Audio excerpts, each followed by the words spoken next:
What I've got for you today is a best-of-5 series that's the finals of the ESL Open Cup for the European server. Now, secretly, I gotta say, I am cheering for the man right here in the bottom right-hand corner because he's got a working theory. According to Reynor, every single time that I feature him on my YouTube channel, it's when he loses. So I told him, well, if you just tried to win every time, it would... Anyways, his opponent in the opposite corner, playing with the blue Terran SCVs. And probably the reason why this is going to be a very difficult match for Reynor. We have none other than Clem. Like the good old days. For those of you unfamiliar, Reynor and Clem used to play against each other all the time. They used to play against each other multiple times every week. They came up right around the same time too. I think they must have started getting really good around like 2018 or so when they were still very young. I remember the first tournaments that I ever saw them going to, both of them needed to have one of their parents there because they legally couldn't travel alone. That's how young they were. Obviously, that's quite a few years ago, but anyways, they came up right around the same time, and then usually, historically at least, whenever these sort of rivalries happen, at some point, one of the two will just be way better than the other. But that never really happened for Clem and Reynor. They both got really good at the game, and they remained at the highest level of StarCraft, and obviously these days, they are amongst the all-time greats. Now, sadly, these days they don't really play against each other nearly as often as, well, most StarCraft 2 fans would like. But apparently, Reynor decided to play this particular ESL Open Cup, and he met one of his all-time rivals in the Grand Finals. Reynor, by the way, calls Clem the kid, even though Clem is older than him by a couple of months. Anyways, apparently the kid going up against one of the Zerg players here, who claims that I never post him winning a series. Yeah. Anyways, let us see. Obviously, both of these guys, they don't really play very early game spicy StarCraft, right? Like, there are certainly some cheeses that they will go for from time to time, but generally speaking, they play that stock standard approach. Reynor extremely good when it comes to mid-game aggression, probably the best mid-game Zerg in the world, although, Cyril may disagree. It's just that Reynor pretty much always seems to find opportunities to get those Zergling run-bys in, and he always, at the very least, testing for it. Oh, getting the tumor here would be massive, but not the case here. Clem already getting 2 Zerglings killed. Not a bad start right here for the Terran player from France. Clem, by the way, known for his Marine and Reaper control. One of the very few Terran players that most Zergs go 6 Zerglings against. In this particular case, Reynor only made 2. Now, that's weird. You pretty much always go 4, and against very specific Terrans, like for example Bjorn, like for example Clem, sometimes you go up to 6. In this game, Reynor decided to only make 2. That's a little bit funky. Some small mind games going on here, I'm sure. What are we gonna make? It's a Roach Warren. That's a very quick Roach Warren. The thing about that Roach Warren positioning here is that it's practically invisible. Terran players don't see it over here, okay? That is what I have found in my games. When you try to hide your structures in plain sight, the opponent never respects it. Yeah, so you don't actually have to put it there. Okay, and Clem could easily go and check. But I'm telling you, they're more likely to check the location over here behind the mineral line than they are right here at the front. Anyways, finally Clem does see it. He will spot the timing of that Roach Warren. And that may also give him an indication, indeed, that this is a very late Zergling speed upgrade. As a matter of fact, we don't have any link speed here whatsoever. Reynor ready to go for some aggression, but loses loads of drones in the process. It's a slippery slope. Reynor decides to cut a corner. You can immediately see the reason as to why that normally does not happen. He gets punished for it. That is a lot of losses. And on top of that, Clem is opening up with the good old Clem standard. Triple CC, Hellion Banshee. Those Banshees are going to be phenomenal against any sort of Roach aggression. This build, it's already fallen flat on its face. Clem very much so a tempo-based Terran. He's very good at, well, piling on the pressure, and then piling on more pressure, and then piling on even more pressure. So even though at this point Reynor's economy is alright, obviously this is not the start that he's really hoping for, right? Like, this is not game-ending damage, but it is sometimes the beginning of the end, especially against players like Clem, who are so good at that continued aggression. Losing a queen here, for example, would be a disaster. Alright, not going to happen. But that is certainly not the opener that Reynor was hoping for. He decides to go straight into a lair together with a bunch of spores, so at the very least he should be well protected against the cloaked Banshees. Stimpack coming up right now, Clem not really doing anything spicy at all. There's barracks number 3 and 4. And we'll go into the double upgrades here momentarily. As long as we don't forget about the combat shields, this is all smooth sailing right here for Clem. Now what exactly is Reynor doing here? This is all a little strange. Zerg players have gotten very weird with their openers as of late. Either they're bored, or they have just decided that they're gonna mix it up. Or maybe the Baneling nerf really has impacted them quite a bit. Reynor has decided to go straight into mass roach play right now. So I cast that series a couple of days ago between Dark and, well, it was featuring Dark. Who was a Terran again that he was going up against? Anyways, doesn't matter. Dark decided to go for a lot of 1-1 roach speed timing attacks.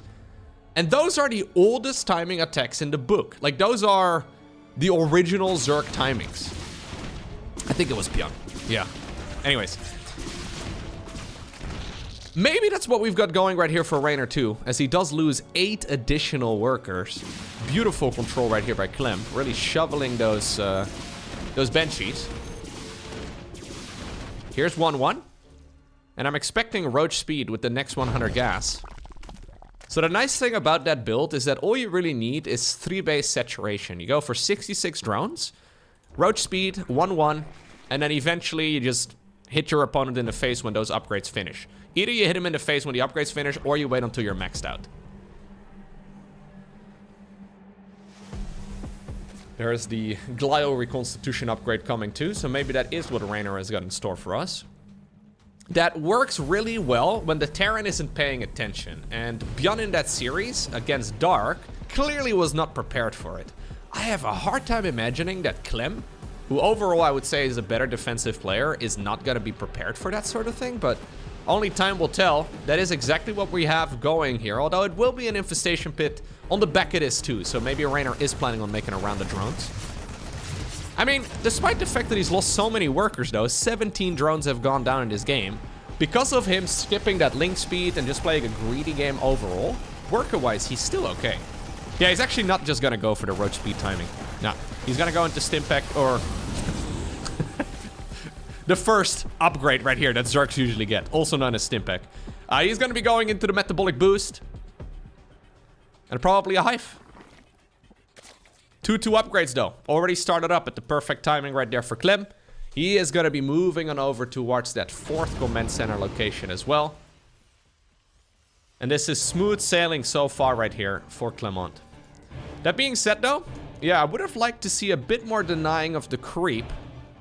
Because even though he's done a good job clearing out the map, look how comfortable Reynor is still looking here, right? Like, how many games have we seen where Zerg loses 20 workers and it's basically game? This does not look like a game where Reynor is gonna roll over and lose. His economy is, yeah, good enough. His tech is decent. His creep spread is excellent. Both players, by the way, known for their speed. And when you have 2 players that are exceptionally fast going up against one another, yeah, you may get into these games where, well, the faster player, oftentimes in this matchup especially, the fastest player wins. But when both players are really fast, it's hard to say exactly where you draw the line. Now that Zerg Stimpack, the metabolic boost upgrade, is done, and Reynor manages to clean up the tank. Yeah, Clem has actually been halted quite nicely here. A few roaches in the main base. Impressive defense right here from Reynor. He's never really gotten going so far in this particular match, but he's also not taking critical damage. 5th hatchery in the middle. Clemdo, with 2-2 finishing, is ready to go for a fight. Yeah, he's distracting some of that Zerg army, and obviously he's able to hit right now before any sort of hive tech upgrades are done. 2-2 is so incredibly powerful. It's not even finished yet at this point though. Clem just takes the fight. He sees an opportunity and he jumps it. Here's that Zergling counterattack that I was talking about. But it looks like the Banshees aren't going to be able to clean all of that up. Reinforcing Marines as well. Drop on the left side of the map will be pushed away. But the main fight has been won by Clem. Oh yeah, those biles. When you're lucky, oh my god, when you're aiming for lucky biles, you know that things are starting to look a little desperate. Widowmine still gets a decent hit here in the end.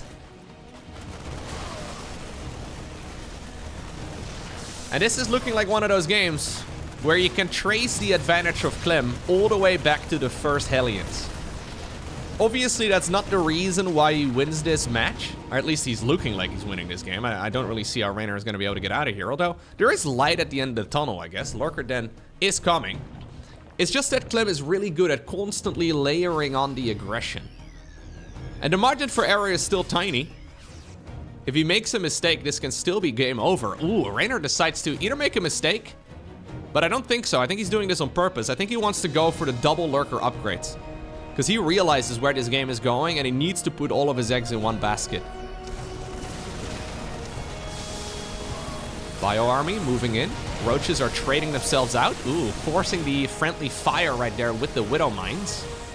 Drop at the bottom of the map. Drop over there. Still available too. Banshees have decided to come forward as well. Okay. Drone sacrifices itself. Good hold once again though for Reynor. Very important hold as well. I mean, if he gets to Lurker tech, this game is actually doable. Because the tempo advantage, right, of Clem constantly being aggressive here and piling on these layers of aggression, it really gets reset as soon as Lurkers are out. So there we go. We have double Lurker Den here. Both of the upgrades are coming up. So if you get a couple Lurkers over here, a couple Lurkers over here, a couple Lurkers over there, suddenly Clem can't really find an angle to easily fight from. One Lurker... yeah, can probably defend against like 20 supply worth of Terran, you know, or at the very least. Maybe that's a bit of an exaggeration, but that's what it feels like. When you have a handful of Lurkers sitting in every spot, 2 Medevacs full of Marines aren't gonna cut it. Clem, though, just taking the straight up fight here. Does Clem have a Ghost Academy? Yeah, he's been macroing on the back of this. We've got 3 additional barracks right now finishing their tech labs. Ghosts are coming up. Clem not skipping a beat here. Honestly, beautiful stuff here from the Terran. Widowmine drop here, also killing an additional 11 drones. Okay, well, Lurkers are out. There are ways to come back. Yeah, that is one of them, when Terran decides to run into all of your Lurkers. Problem is, though, this is by no means like a triple or a quadruple command center all in right here from Clem. This is not Clem just going ham for the sake of going ham. It's not like he's going for desperation attacks. This man has been macroing up, and he's been doing an excellent job, constantly expanding and building up his economy and infrastructure. Oh my god, we're even engaging Lurkers right now with mostly just Marines and Marauders. Scans are going to reveal it. Lurker Den was followed up here with a Nidus Worm, so Reynor is ready to bring the heat towards the other side.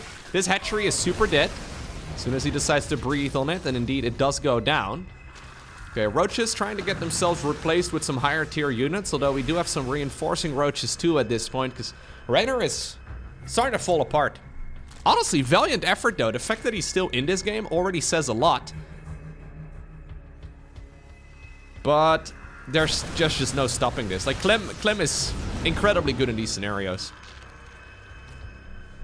If somehow, some way, Reynor manages to squeeze out a bunch of Lurkers and a bunch of Vipers, maybe then it's doable again. But if there's no parasitic bombs on these Medevacs, I don't think they're gonna be stopped. Okay, here's the Lurker Den, or Nidus Worm, with the Lurkers inside of them, ready to go in. Terran obviously very aggressive, and at this point, yeah, there's really nothing available. It's a weird moment here, because Clem is currently maxed out. He doesn't actually have any units popping out of those production structures either, so the Nidus may actually end up working out reasonably well. Lurkers suddenly appear inside of the main base of the Terran. Super annoying position. Lurkers at home in the meantime are capable of defending. Clem is forced to go all the way back home. When you're maxed out, obviously your units are not going to be producing, right? So, yeah, Clem, he's going to have to bring his stuff back. Ay, ay, ay, ay, ay. Lurkers and Nidus Worms. A match made in heaven. Oh my god, he's actually just committing. He's just full on sending every army unit that he's got through the network. I think this is a bit of an overextension right here by Reynor, but he's also thinking that his odds of winning this game aren't particularly big.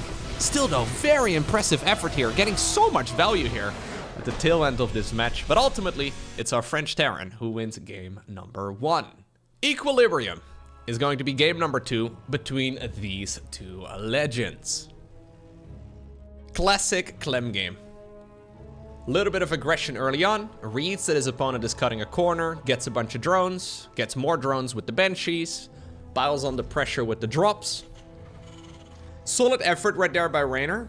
And you can really tell that if that early game went just a little bit better, right? Say he somehow, some way managed to buy himself like an additional 30 seconds of time, that entire game would have been flipped upside down. He managed to hold on. He did make it difficult for Clem, but ultimately, Clem was just a little bit too good. Now, a lot of that is mostly because of Reynor cutting corners early on. This is a map where the rush distance is pretty long.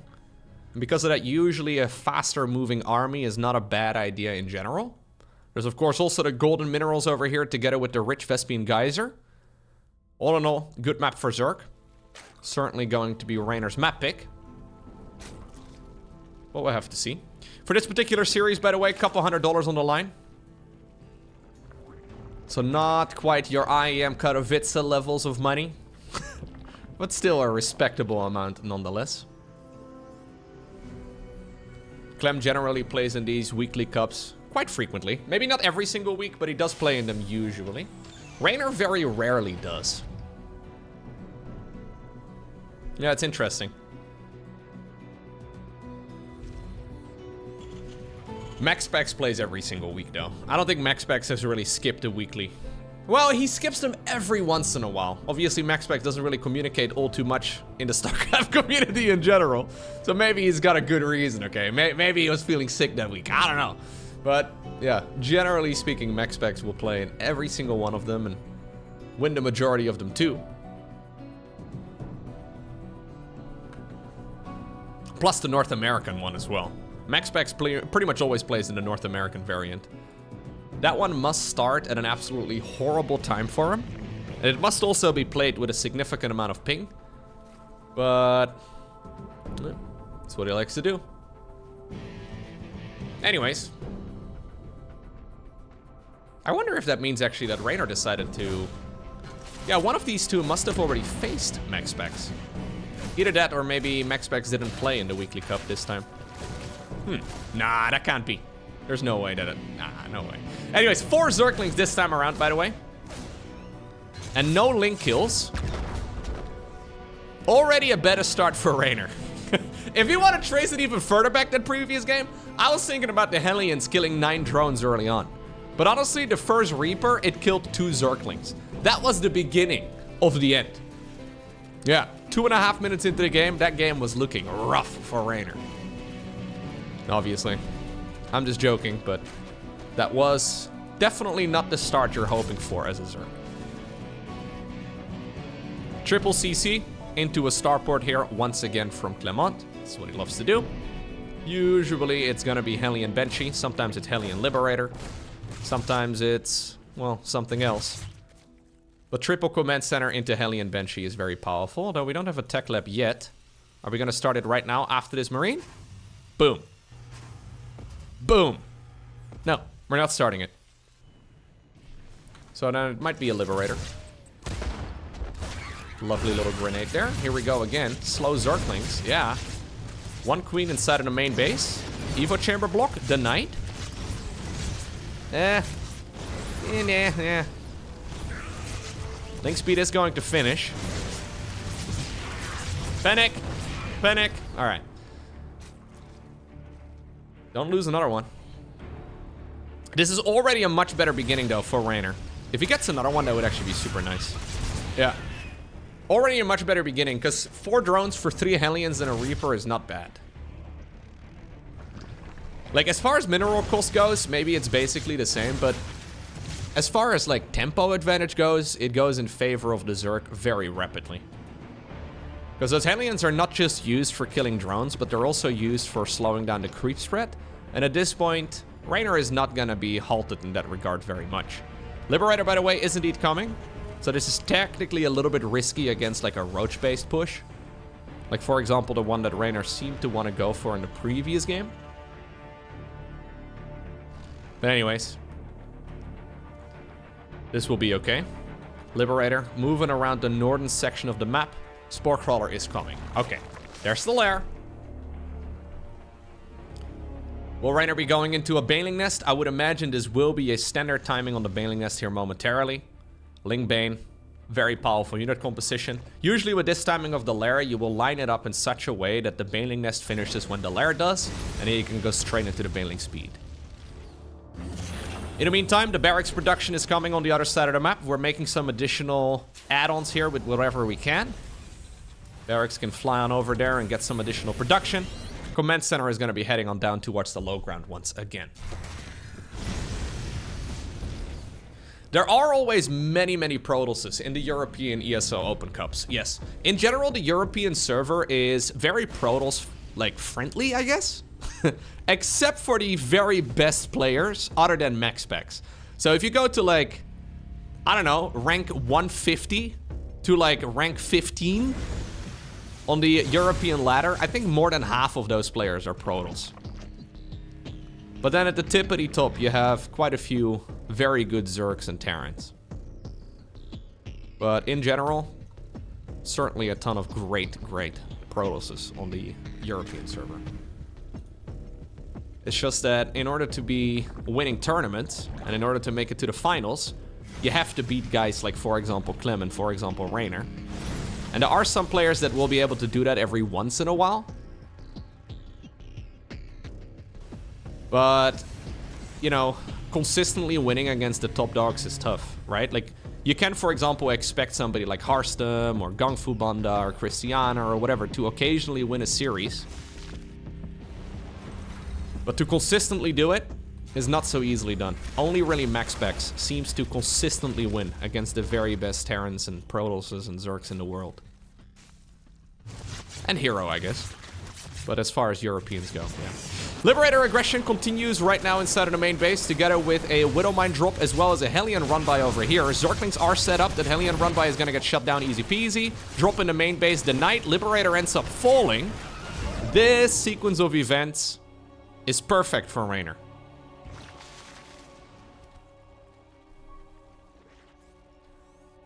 Another problem right here for Clem is that he's actually a little late on his armory. So 2-2 cannot start at the perfect time. The wind has been taken out of Clem's sails. Still certainly not a bad position for him, because he obviously has a good economy and he's set up well and his supply count in general is good too. But notice the tempo. It's the best word that I can use, I guess. The momentum right now is just not the same as it was in the previous game. Even though the game is similar in like 95% of how it's going, those last few percentage points are very important in a game of StarCraft 2. Some pre-transfusions right there. Interesting. The heal over time effect can, I guess, help out Brenda. Now Baneling speed is done as well, and any fight on creep is about 10 times easier to defend at this point for the Zerg. Because Terran cannot just attack move anymore, just like that. Against, for example, Marine, or against Lings and Banes, you just have to be so cautious. So if we now see a similar follow-up again from Reynor, so killing the Queens actually is really nicely done there by Clem. But if we now see a similar follow-up once again with Hydras, and then into Lurkers, into a Nidus Worm, I think that would hit significantly harder. Clem still has an awful lot of units though. He's got 69 SCVs. Nice! And he's also just got a massive army here in general. 4th Command Center flying on over towards that 4th Command Center position.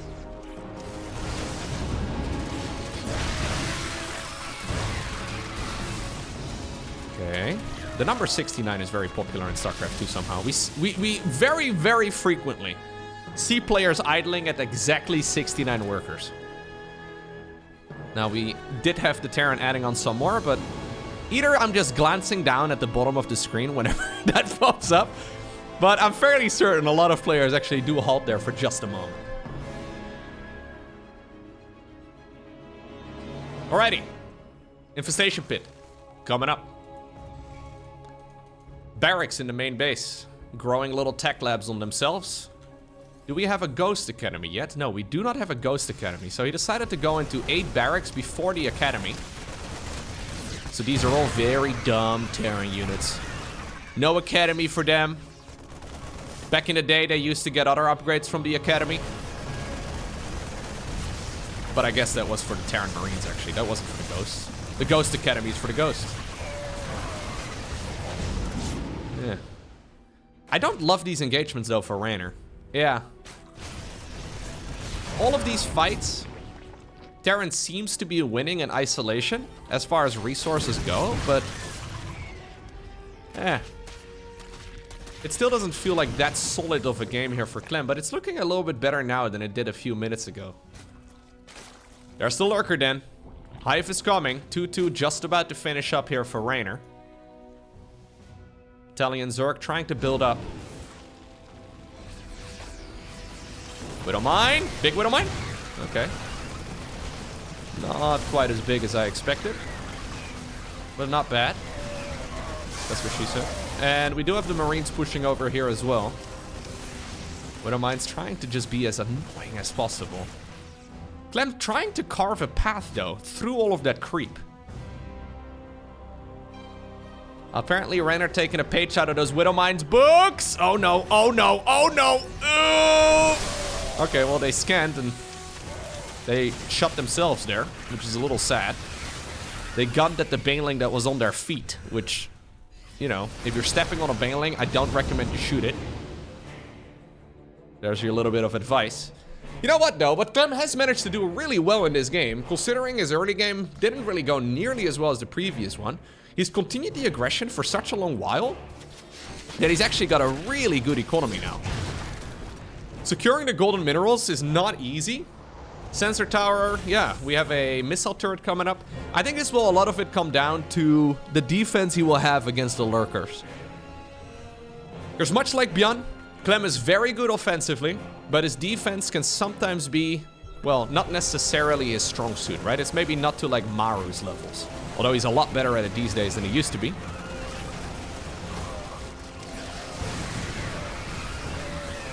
The pacing of the game is about to change.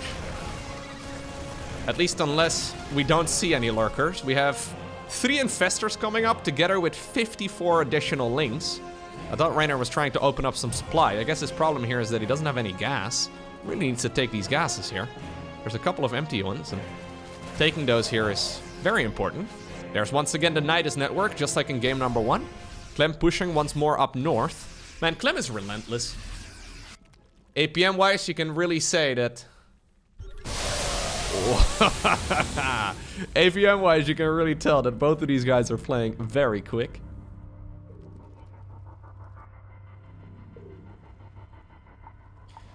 It's hard to say who the best Terran in the world is. I think it's either Clem or Maru. Like, Clem, when he is in shape and when he is feeling it, feels significantly better to me than Maru. However, I think overall, Maru just is a little bit more stable, I guess. I say that. Maru also has moments where he does seem to underperform ever so slightly. It's really hard to say. It's always difficult. But these two, yeah, they're certainly matched. They're very, very good. Fungals. Oh, he does see them, but there's an Infestor getting sniped. Okay. Good dodging. I can't believe we teched all the way up towards those Lurkers, though, and then never really made any yet. Do we have any Nidus? Do we have any? No, we don't have any Lurkers in the Nidus either. We just didn't make any. Oh, those Baneling mines, though. Clem giving the Terran, or... Sorry, Reynor giving the Terran a taste of their own medicine. As we all know, Terran players are allergic to making Ravens. Ravens are not part of their vocabulary in late-game Terran versus Zerg, and I still think it's a tremendous oversight. Having mobile detection just seems like a no-brainer, right? Like, why would you not want, like, why would you, anti-arm missile mobile detection? How many times, right, from this state in the game, have we seen over the last couple of months Terrans losing primarily either due to like a fungal growth or a Baneling mine or something along those lines? It happens so much. And yet Terrans just do not make any ravens. And it's something that really boggles my mind. Look, here's another one coming right up. Freshly cooked fungals. Love those distraction niduses, by the way. Purely using them just to distract the opponent. The lurkers from the previous game may be still haunting Clem just a little bit, and suddenly Reynor is finding himself with a massive supply lead. He's trying to hold on. And he's getting some pretty decent traits, again, in isolation, but those bad fights for him have been really bad. Fungal growths and burrowed banelings. Well, they allowed the Zerg to get very favorable traits. Clem, he doesn't want to play this game anymore. He decides to tap out. Alrighty, that takes us to Site Delta. So, two very similar games back to back. One of them, though, the early game went in favor of the Zerg, ever so slightly. And the first one, early game, ever so slightly, went in favor of the Terran.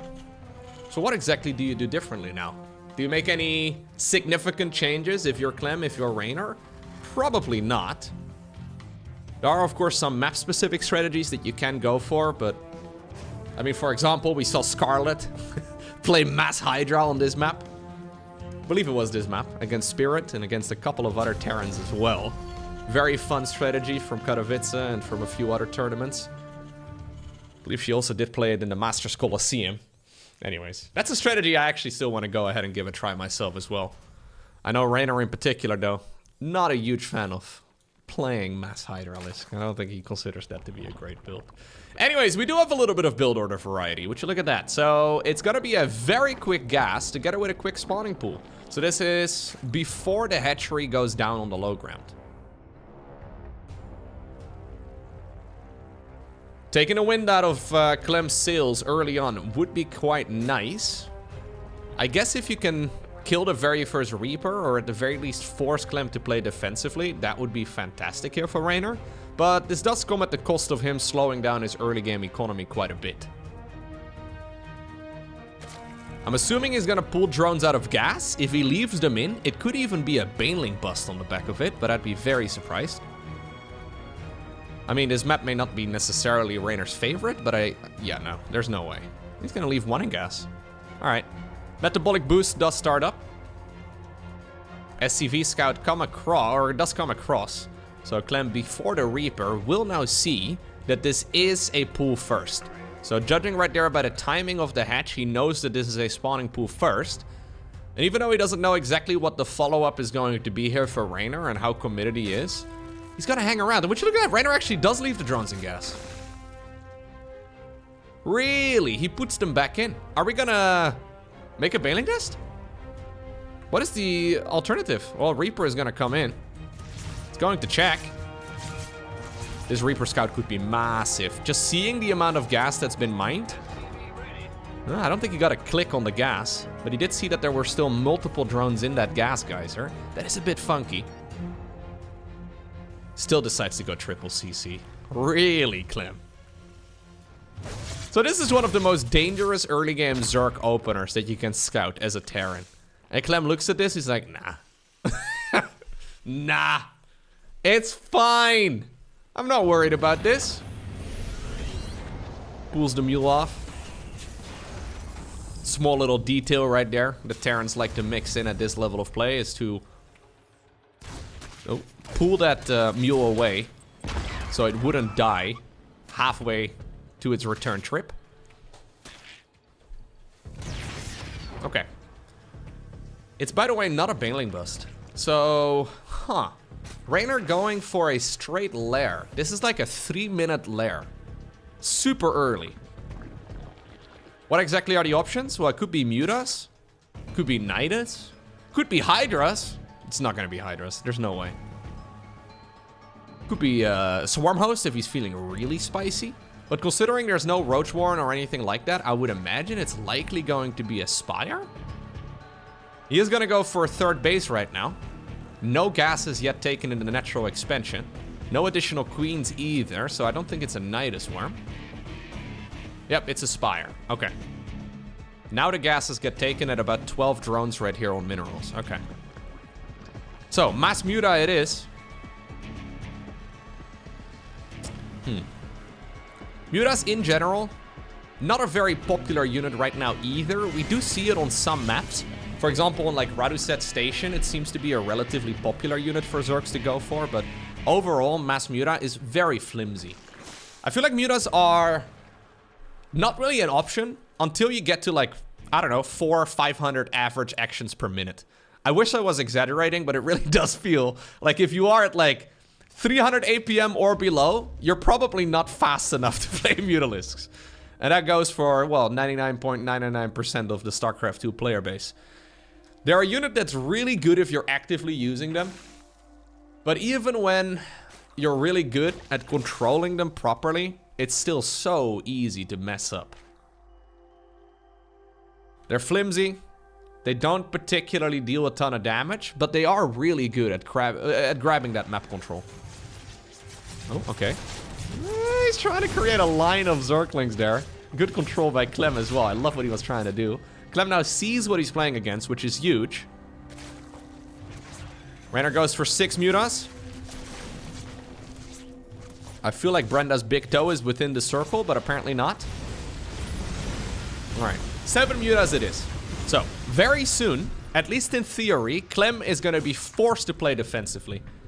And again, that is maybe not necessarily what Clem likes to do, right? Clem is good defensively, but he's great offensively. Hellions about to get surrounded. That's going to be the end for all of them. Okay, well, that's it.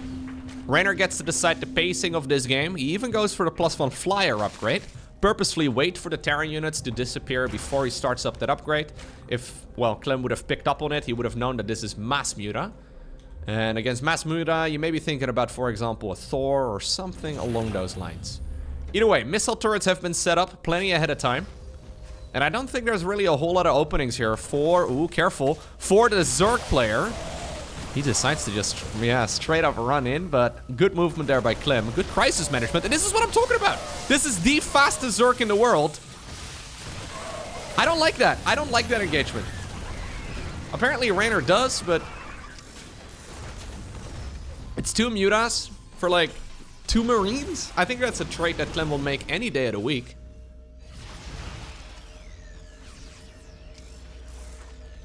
Oh no, Widowmine? Lovely play right here by Clem. Whoa. 2 Widowmines. I didn't even see the second one. Yeah, this is a spectacular display as to why we rarely see mutas. So this is Reynor, who's capable of like 600 APM. Unironically, man literally is up to 10 buttons a second. And it still feels like it's such a tricky unit to get value out of. That's not over yet though. Problem right here for Reynor is that he does not have a Baneling Nest, nor is he going for Baneling Speed. He's prioritizing the Evolution Chamber upgrades. That means that these mass marine armies, they have to be dealt. The way he has to deal with them is by Zerglings, right? Like just Zerglings and mutas. Which is a great unit composition in StarCraft Brood War. But I'm starting to like this more and more right here for Clem. Clem, solid as always, goes into the second factory. Slowly builds up his economy, well prepared against whatever the Zerg is going for. +2 air weapons, alright. There's the Baneling Nest finally, so this is +2 around the same time as a Baneling Nest. This is an upgrade we rarely see with Mutalisks.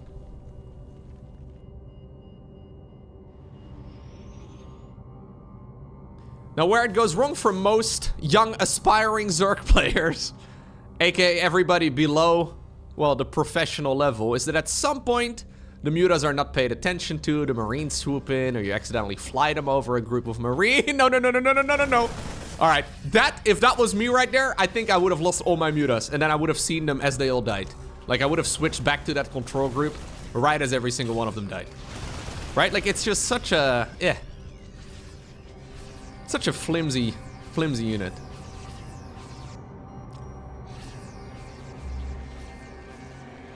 It's not that they got nerfed, by the way, over time. Like, this was a popular unit composition back in the day. It's just that Hydra Lurker is better. Like, just objectively and basically every way. It's basically always negative ROI, yeah, for Mutalisks. Also because he opened 2 base, which means that your economy is so much lower. Clem is so dang good, man. Look at him stimming in on the right too. Reynor doesn't even have enough units right here to deal with the army on the left. Targets the banelings one at a time. Pop them. There you go. You know those little popper, like those pop sockets or whatever they're called, that are very popular with the Zoomers? And I guess Generation Alpha or whatever it's called? That's basically what Clem likes to do with banelings. He's just popping them one at a time. When they don't have their roly-poly upgrade. Ooh, alright. The men with guns are pretty good. Now the roly-poly upgrade is done, but again, tempo heavily in favor right here of Clem.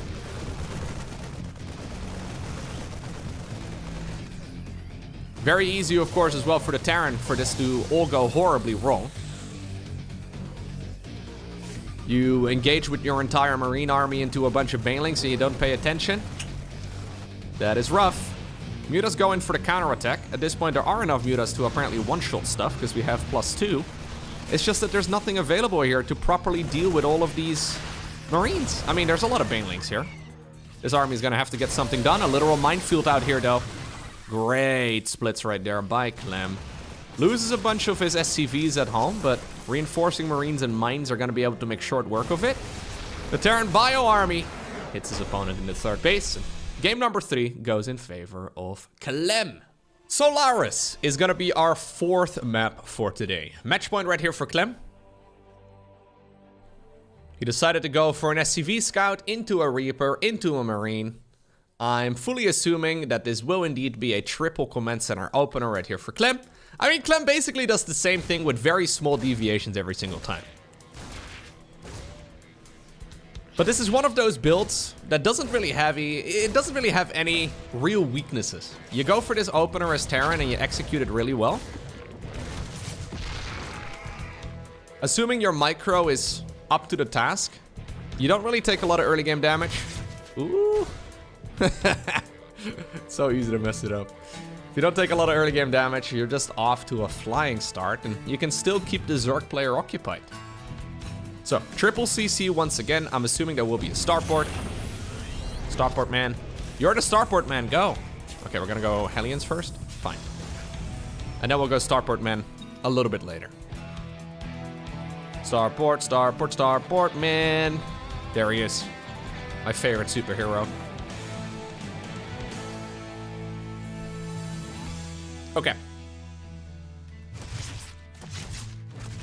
I think as Reynor right now, you're probably not hoping to play a very spicy game.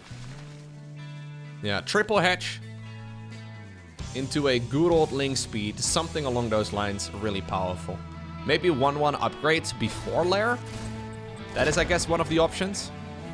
Not something we've seen from Reynor just yet, but it kind of feels to me, right, that Reynor is feeling the need to mix it up.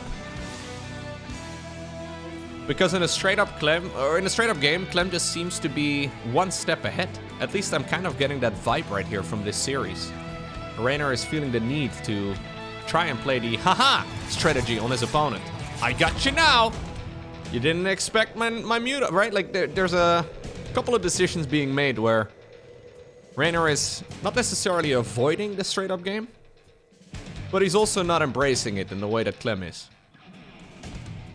So, 6 Hellions for now. Hellions 7 and 8. Gonna be coming up soon.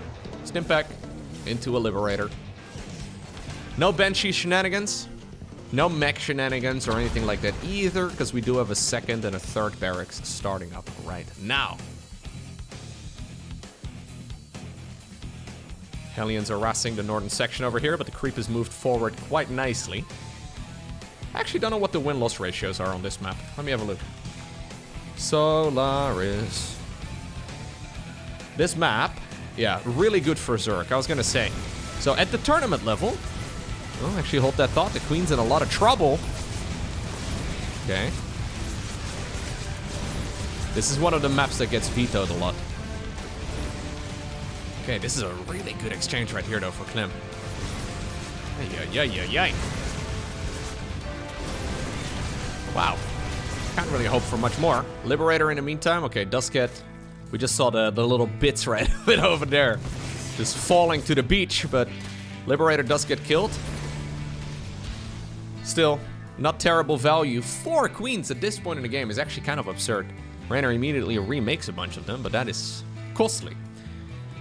This map at the tournament level, in the Terran versus Zerg matchup, has a 41% win rate for Terran. That is pretty bad. 41% is one of the worst map win rates that you can have. It might actually be the current worst. I would not be surprised. A lot of players are vetoing maps like, for example, Ratuset, which a lot of people don't really enjoy playing on. I mean, I enjoy casting games on that map. That's the very, very large one, the Sandy map, with the weird in-base expansion and the golden minerals in the middle of the map and all that. That map has a very good win rate for Protoss versus Zerg, and a pretty good win rate as well, actually, for Protoss versus Terran. But for TVZ, in my mind at least, it's pretty balanced, but I guess it's just so different that a lot of players don't necessarily want to play on it. All right, second factory coming up right here. 1-1 upgrades once again for Clem. Nothing weird, nothing spicy. Zergling run by attempted. Zergling run by successful. But it's a small group of units, and looks like these Terran units are going to be able to get rid of them quite easily. Another queen, it looks like, has maybe gone down up here. Yep. Okay. So, this is indeed 1-1 upgrades here before Bane speed. I don't think it's a bad choice. Considering it's 1-1 upgrades before Lair, though, or before Bane speed, it's still relatively late.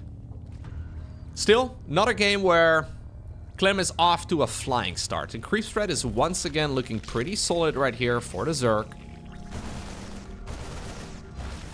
I would say that this is as even as it's probably gonna get. Small advantage for Clem overall. Did he make the armory in time? I'm assuming he did. Yep, armory this time around is done on time. So that means we can go straight into the 2-2 upgrades as soon as these engineering bays are done. And here we go, he selects them. And he will start it up in just a moment. Drilling claws on the production tab too, so Clem going into the good old Marine Marauder Medevac Mine. All Terran units that start with the letter M. And Miberators later on. Mosts. Ooh. Okay. That was a little clumsy.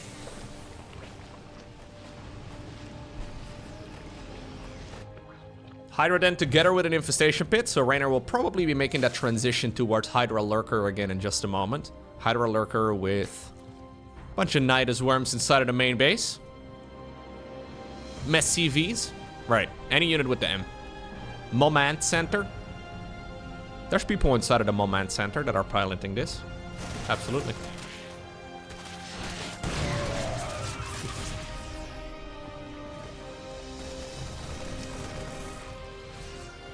As my grandma always says, you can't spell Terran without an M. She says many wise things. Hydras are coming. Hive not yet started. It's gonna just be Hydraling Bane for the time being.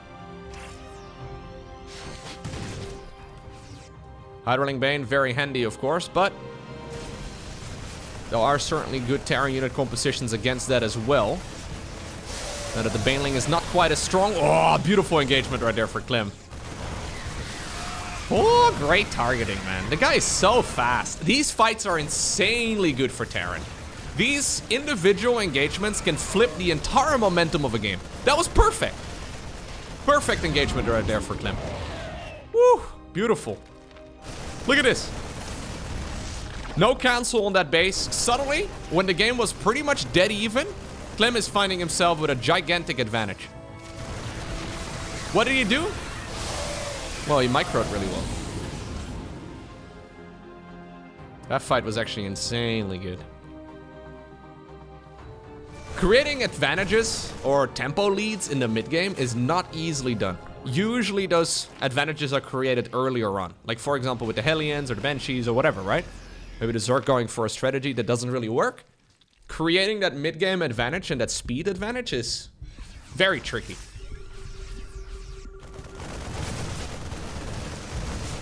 Okay. Suddenly the creep has disappeared over here in the middle of the map. And what normally is a very good map for the Zerg is starting to look pretty rough here for Reynor. These choke points obviously can work against the Zerg as well. But again, light is at the end of the tunnel. Banelings coming around the side, but the Medivacs, whew, barely managed to pick this up. In the meantime, over in the natural expansion, the +2. Oh no, the +2 melee gets denied.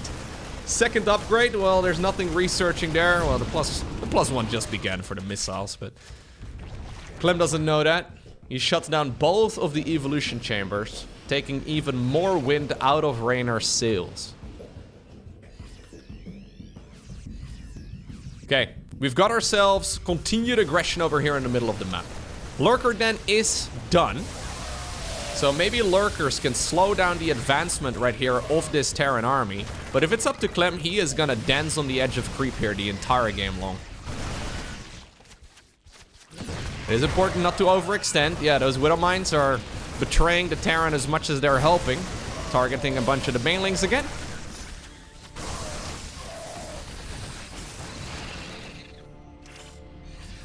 Okay. Reynor not really finding an opportunity yet to really properly transition towards those Lurkers.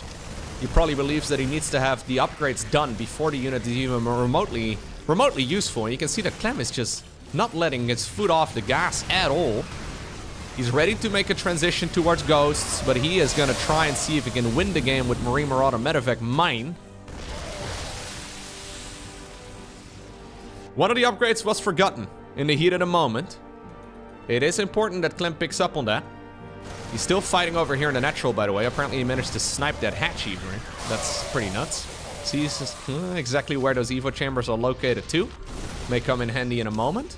Lurker Den once again on the production, or sorry, Nidus Worm. Why am I mixing up Lurker Dens and Nidus Worm words today? I don't know. Anyways, Nidus Worm once again coming up together with Lurkers. Vision will be provided in the main base in just a moment. Banelings trying to get some good hits in.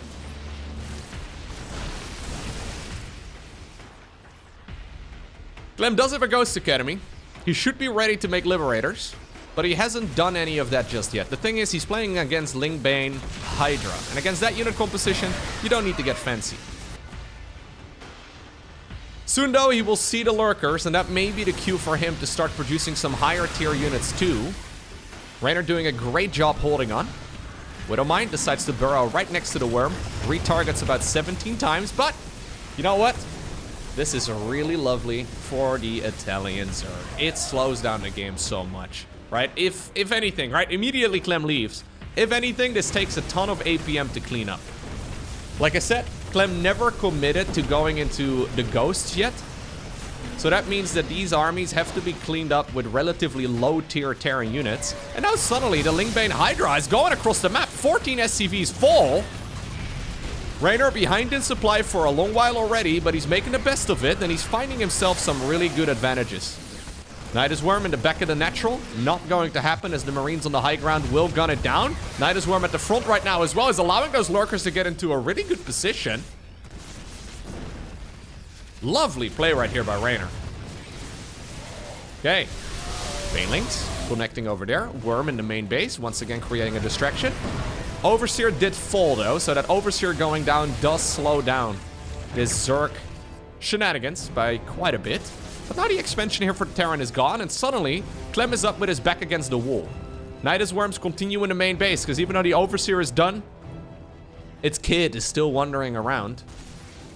Lurkers over here at the front would not be a bad spot either, but they're going to try and see if they can get into the main base. Not going to happen. Good reaction by Clem, but still. No more aggression on the other side of the map. There's another kid. Another changeling. Will there be a reaction on this one? +3 armor, by the way, never started up here for Clem. So even though he forgot about it the first time around, he still has not started it. And that is a very important one. Maybe not as important as the air as the infantry attacks, but anyways, clearing out those Lurkers is top priority. Lurkers retarget right there to those Marines and Marauders. Ultimately, a full surround right there of Marines does allow Clem to clear out all of these units, but that was a very costly sequence of events. For only 7 Lurkers and, well, 6 Nidus Worms right now, Reynor managed to get a ton of value. Okay. Suddenly, we're talking 91 drones. Suddenly, the creep spread is looking pretty good. Wouldn't mind seeing this, the spread a little bit more in that direction, but Brenda is on the job. She's gonna be starting that up in just a moment. Widow Mines. Not getting those good hits in. Alright. When it rains, it pours. Clem suddenly making a couple of uncharacteristic slip-ups. Now there's a Nidus again. Burrow in the main base could also be very powerful. I don't know if he's got it. No, he doesn't. But we see this quite a bit from Zergs too, where they now burrow 3 Zerglings and then they just constantly provide vision for additional worms to come up. Lurkers right now trying to be annoying over here. We have another orbital command morphing in. Planetary fortress on the right side. There is, however, a missile turret there, but we're going to position those Lurkers outside of the range.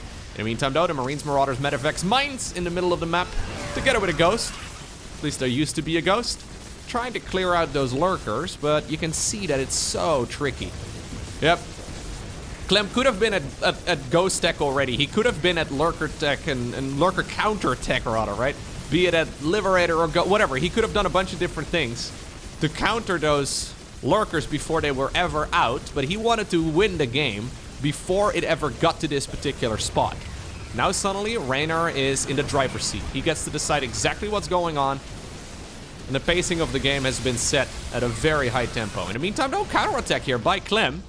You love to see it. Even though there's 17 Lurkers harassing him, he's decided, yo, this is my moment to send most of my army across the map. He loses a bunch of command centers, though, for it, and I think that this one is going to be next. Yep. It's a lot of SCVs going down.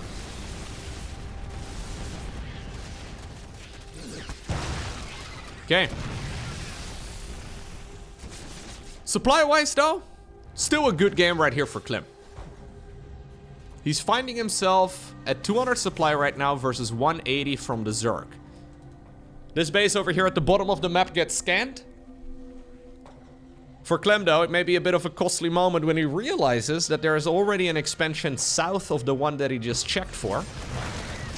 He's also making sure, of course, that there's no hidden banelings or anything like that. It's dangerous, because again, never any ravens. There is the infantry level 3. Lingbane Hydra. Lurker support moving forward over here. But this fight, yeah, this fight was way better for the Terran here than I think Reynor anticipated it being.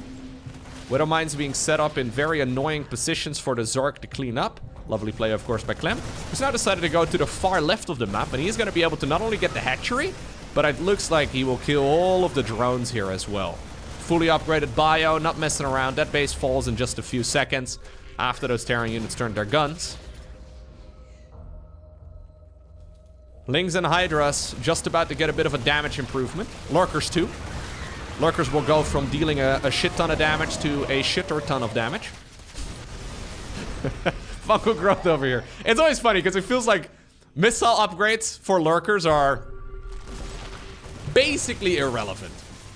Like, they just deal so much damage as it is that having them deal more damage, like, they will either kill things really fast or they will kill them really fast. You know, that's kind of what it feels like with Lurkers. Their upgrades, not quite as important, although obviously they do benefit. Clem with a very active defense, though. Not trying to sit behind walls of units here. But instead just hanging out, slowly, slowly, slowly. Grabbing the bases back. But as far as the unit movement goes, he's very active. It's a bit of a different approach than we would see from, for example, well, Maru. Maru counterattacking at these moments is not quite the norm. He's getting so many good traits, though. The supply count is still solid. Massive army, by the way. Look at that, 150 versus 90-ish. So the total supply dedicated to army is absolutely massive here for Clem. His economy, though, has been in shatters for quite a while. Going in for the counterattack right now. Still a lot of creep in the middle of the map. This is not a game where Clem has a dozen command centers ready to just constantly scan. He's forced to use what little energy he's got on mules instead to supply his income.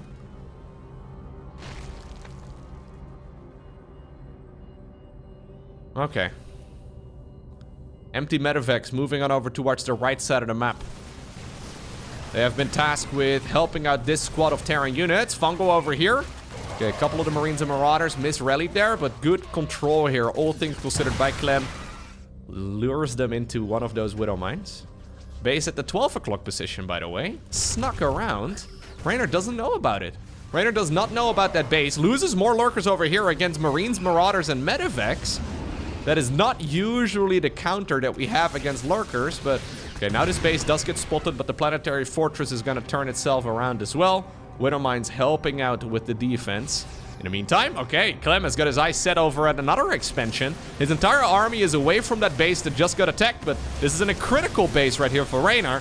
As Reynor, yeah, he does have a lot of drones, but not a lot of minerals. Zergling run by in the meantime, going into the main base. Main command center apparently already gone too. Oh no. Once again, no Ravens, of course. Definitely not in a game like this. Can we get some Fungals down? I think the Fungals are a little too late. There's not enough Banelings remaining, or are there? The Marines are trying to gun all of this down. No, the Banelings do not detonate on the Marines and the Marauders. And ultimately, that means that Clem wins the ESL Open Cup number 215 for the European server.